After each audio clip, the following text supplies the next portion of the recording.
And joining us this morning, Inspired Women's Pearl Galbraith, back from your tour around the world, or at least part of it anyway. Exactly. My tour is about to begin now, also with this book, so we're going to have some fun. Now, the book is called Lemon Crushers. What's the inspiration for that? Lemon Crushers. So take the word lemon. We're all familiar with life gives you lemons to make lemonade. Yeah, I know that one. So this is just taking a handle on that, and it's focused on working women that faced a lemon and crushed it. Okay, Wow. gotcha. Women advancing in their work and their personal lives is what the focus of the book is. How did you, what's the basis of the book? You talk to a lot of women, right? I do. I do talk to a lot of women. One of my focuses is to empower women, both here in the Valley and through the nonprofit Inspired Women. We are starting a reach nationally. The entire focus is to connect, celebrate, and empower working women. It's not that we don't like men. That's not the thing. So we just want to be really clear here. But women have unique dynamics in the workplace and in the home life, and we speak directly to those unique things for women. There's a few stats that are interesting comparing women and men in the workplace. Okay. Wall Street Journal put out a statistic that women use exclamation points 3/4 of the more, 77% more than men do in their emails. Really? See, I use them a lot. That's the feminine side of me, I There guess. you go. See? An exclamation point is to show emotion and show energy. So we tend to do that more often in our emails. How about this? A gentleman will likely apply for a job if he thinks he's got half of the job competencies that they're asking for. Okay, so I can do that. A woman will wait till she feels that she's got 60 to 70% of the competencies. So a woman won't apply for as many jobs feeling that they're not as adequate. You know, there was a time when I was running a broadcast school in Denver, and one of the things I noticed is that women constantly went after more and more training when they already had the skills. I kept asking, why are you doing this? You should be out working. You should be out honing those skills in the workplace. Well, no, I just feel like I need more training. I need more education. The one dynamic about that, we call it comfort zone. And this is more because, again, goes back to the exclamation points. Women tend to be more nurturing. We tend to be slightly more cautious. You know, we are, basically the ones that nurture the home, that environment. It's part of our psyche, right? The gentlemen are the hunters. They're the ones that go out, a little more risk takers. We're ready, fire, aim. So, let's get things done. Let's bring dinner home, right? So then the woman can, so that's the traditional role now. So now that so many women working outside of the home is not a choice or something that is an option. Today, women virtually all have to be in the workplace if they want to maintain their lifestyle. But our nature is still a little bit more cautious. So just like you said regarding the women in your class, that comfort zone is really comfortable just to take another class. Now, it's far more challenging to be out in the workforce. I want to I want to ask your reaction to this. I'm finding more and more women feel inadequate. They feel inadequate to the tasks. They feel inadequate to relationships. They feel, and why do women feel inadequate and men don't necessarily feel that? You have nailed a question. We want women, we put ourselves on a scale of perfection. And part of that is media driven. Fair enough. You look at the grocery store lineup, you look at all the magazines. The expectation in the media is for women to be at this upper high level of the bar. And tell me one woman that can meet the bar on all areas. We can't. But when we're fed that constantly, it really can impact internally, impact our confidence, impact the fatigue, and the hopelessness. That's what we're addressing. The thing here. I'm seeing, we used to see on magazine covers that was the perfect woman. And even if they had to airbrush it in to make her perfect, they would do that. And that was an image that women were trying to. But I'm noticing more and more now, particularly on television commercials, that that's not necessarily the case anymore. Are you seeing that? Are you seeing they're trying to be more relevant? Yes. In terms of, okay, so can the woman watching the commercial say, oh, that looks like me? They are. It is starting that they're trying to be more inclusive of what the audience really is. But we got a long ways to go. Okay. Well, this started way back, if you remember Jacqueline Suzanne's book, about it was I'm trying to think of the name. Oh, the Valley of the Dolls, and the key the woman in the main lead made a lot of money, and she was very successful. She wasn't the most beautiful woman, but she was a woman that women could identify with, and it was highly successful. And that was back in the late 1960s when that was advanced, and it's taken that long for it to come full circle again. It's and let's make it not take so long now in the future. Mm-hmm. Now, I noticed that it says here that you wrote this book after speaking with 29 Montana women. So we have Montana women, the inspiration and the source for this. Does it address the dynamic between men and women and women and women in the workplace?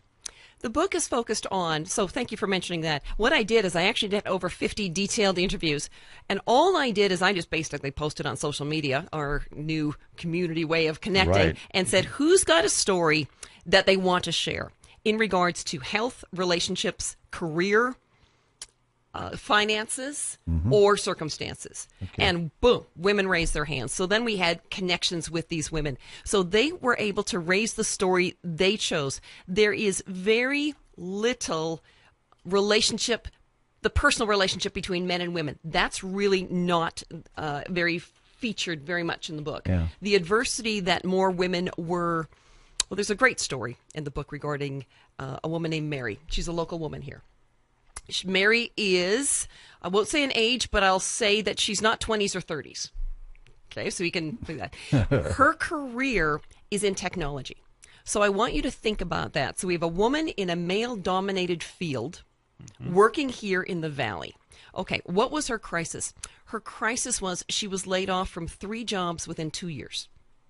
And this was outside of her control. It wasn't due to her competency or her inadequacy. It was simply due to job restructuring and a business closing and the like. So here she is, middle-aged, technology is her field, here in the Valley, and laid off 3 times. That's a confidence killer. Yeah.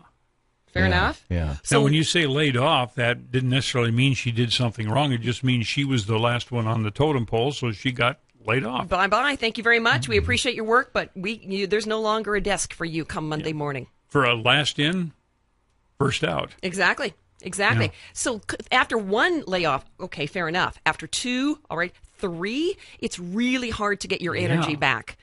And how did she handle this? So here's her story, and I love her story.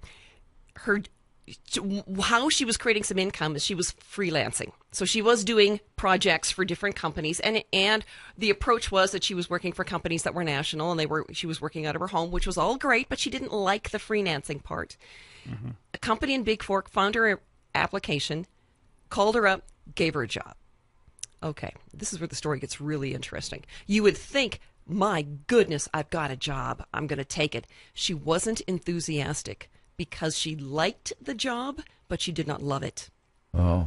All right, so this is all. Now, when you get to a certain stage in life, we understand settling doesn't necessarily serve us well. Yeah. And she already could see a year, 2, 3, 4 years in the future, and she went, I don't know if this is what I'm going to love. She hesitated, but she did take the job. Now, this is where the story now finishes.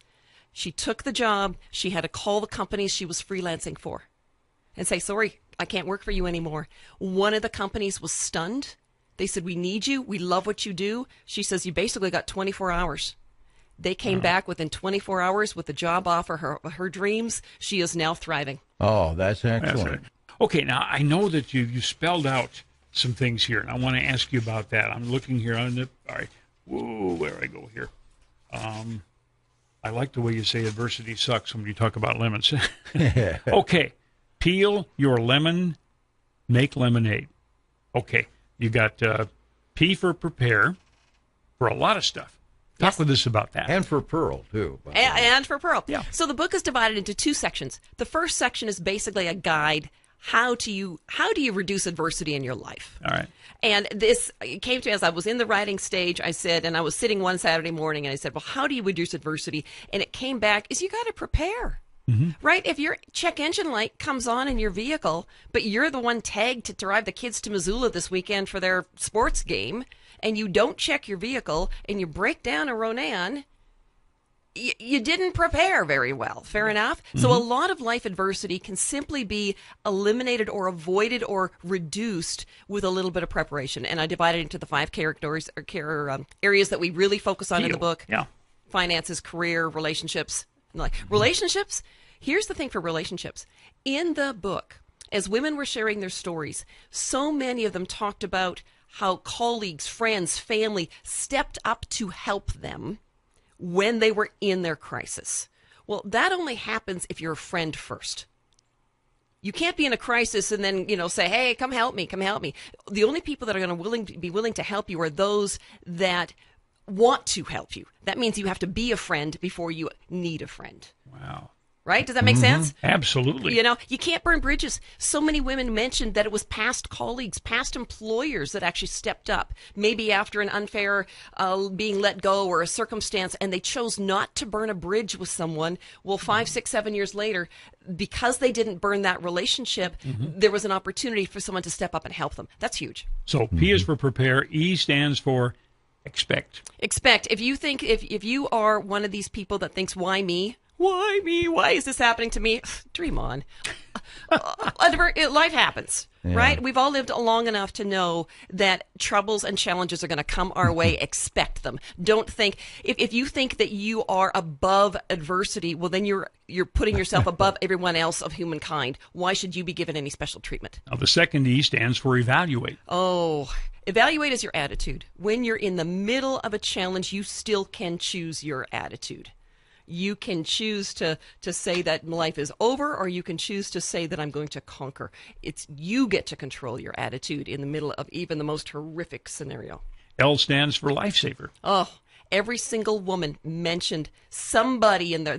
No woman came out of their adversity by themselves. Everyone had a lifesaver. Could have been a mentor, a friend, a colleague, their faith, something. And if you don't have a lifesaver, you will likely have more adversity in your life than those that do. So you got to get one. You got to get one. You got to anchor somewhere. And we're not talking about sweet treats either. No, those are good. I like the butter rum. M stands for move.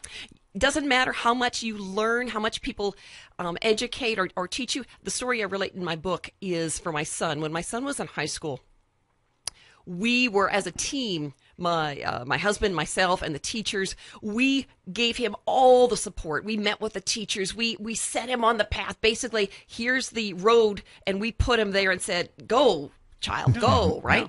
And the one teacher it was just such a crystal moment. She said that we can't want success more than he wants success. At the end of the day, he's got to move. It doesn't matter how much people want him to move. He's got to move. And that's where move comes in. It doesn't matter how much you know about what you should do. Everyone, just like back to the comment you made about the women who were in the comfort zone of taking classes versus out, they individually have to make the choice to step out into something uncomfortable and get into the workforce. And L, the final L, stands for leave, learn, and laughter. That's where it all ends up. As you want to choose, and with adversity, for some scenarios, people have to leave certain circumstances. For some people, it means they've got to, if they stay in a relationship that they're in, it will continue to be challenging. They need to leave it. Some people have to leave geographical areas. Some people have to leave careers and move on to different places. Learn. If you don't learn lessons, they tend to repeat themselves.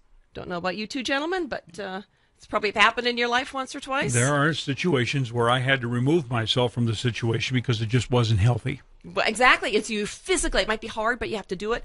And then the end, the laughter. I don't know. I think I say this from women.